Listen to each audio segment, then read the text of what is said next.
So I got a cheap RC car to show you guys, the Rage RC Mini Trick. And as I was preparing for this review, I was looking through the instruction manual and something caught my eye, which led me to taking this thing apart, and I couldn't believe what I found inside. I'm gonna tell you about that in a minute, but first up, let's go over the basics. This is a 4-wheel drive, 1/24th scale electric Truggy, and it looks pretty cool. Let's head over to the workbench and I'll show you the details really quick. And so here's everything that comes in the box: the radio, instruction manual, USB charger, LiPo battery, some spare body clips, and of course the assembled Truggy. It's available in 2 body styles. There is a red front version and the yellow front, and this looks like it's just going to be a lot of fun for anyone of any skill level. But what really caught my eye is it looks like a really good looking Truggy. It looks like it's just going to be a blast to drive outdoors or indoors in living rooms and stuff like that. Now let's talk about some of the details really quick. It does come with LED lights up front. This is a hard plastic wing out back. The Lexan body is molded. It actually still has the overspray film on it, so you'll have to peel that off, but 4 body clips hold it down. And then you got your basic mini hobby grade RC car chassis here. It's a plastic chassis. We've got a plastic top deck, and then up front we've got some independent suspension. It's actually pivot ball style suspension. That really caught my eye. They are friction shocks. The only thing I don't like about these friction shocks, other than they don't have oil, is the tops of them are open, so if any dirt gets inside, it's got to start wearing away at those components. Again, pivot ball style suspension arms, and then we've got universal drive shafts up front. I thought that was pretty cool. They are composite. Let me just swing this back around so you can see the rear of the car. Same style of shock in the rear. These are double wishbone suspension arms, composite dog bones out back. And then let's take a look at the chassis a little bit closer. The bottom is pretty flat, so it should glide over terrain. Here is your battery door here. It just swings right open. And at first I was a little bummed that it's a hinge, a plastic hinge I should say, but it does look like it's easily replaceable in case it does ever break. There is your connector there to hook up your LiPo battery inside.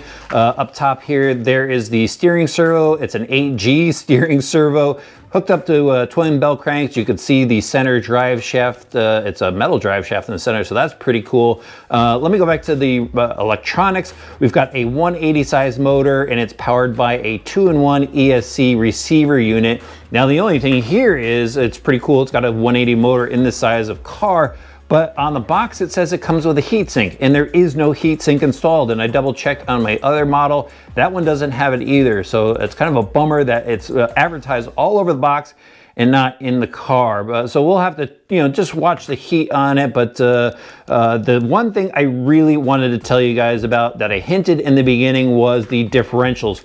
So we've got gear differentials in here, front and rear, which is pretty cool. There's actually a metal pinion and a plastic spur, but what caught my eye is it has metal gear differentials, front and rear. And for a car that's $90, I was just totally surprised that it had metal gear differentials. They are a compressed metal, but it could have been plastic, and I really like that they have that in this car. What else is really cool? Full ball bearings throughout the car as well. So for a $90 car, I think this thing is pretty well outfitted. So now all we have to do is throw in a charged battery pack and see how much fun this Truggy really is.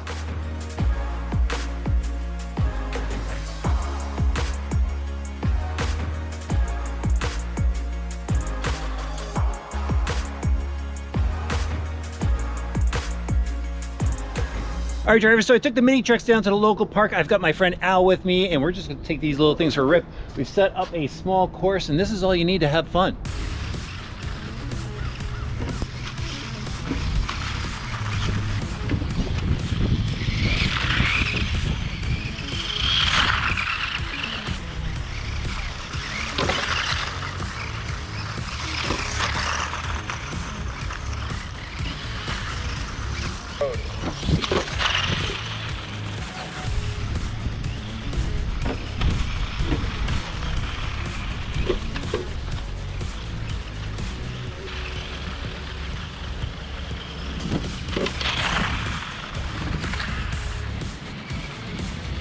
Can't get it straight behind me.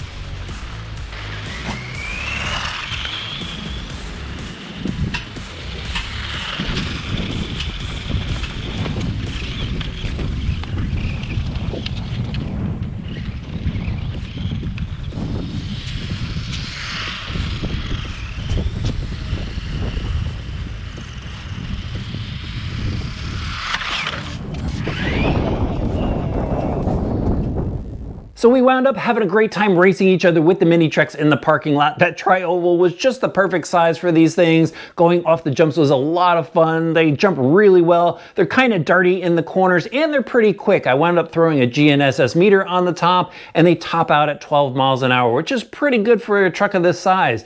And they lasted about 12, 13 minutes. I think the website says the battery will last up to 15 minutes, so that is a lot of fun. Then after that, I came home, charged up the packs again, ran around in my driveway. That was a blast. Wound up putting the jumps in my basement with a couple cones again, running around. That was just a blast there as well. It was really suited for a flat surface. When we were in that parking lot, those rocks just kind of made these things veer off all over the place. The spring suspension makes it just bounce a lot. So if you have a flat surface to run these things on, that's where it's going to be a lot of fun. Like I said, you can go and make some makeshift ramps and they'll go off those just fine. But I think I'm going to go and pack these up, send them down to my nephews, because I think they could just run these things nonstop and not have any problems with them. And that's really what RC Fun is all about. If they do break something, again, parts are available for it. They're at hobbywreck.com and you can go get whatever you need there. But I think these things are going to hold up. They were a blast. All right, let me know what you think about the mini treks in the comments section below. While you're there, hit that subscribe button and the notifications bell. I'll have links in the video description for you. And we'll see you back soon for some more RC Driver videos.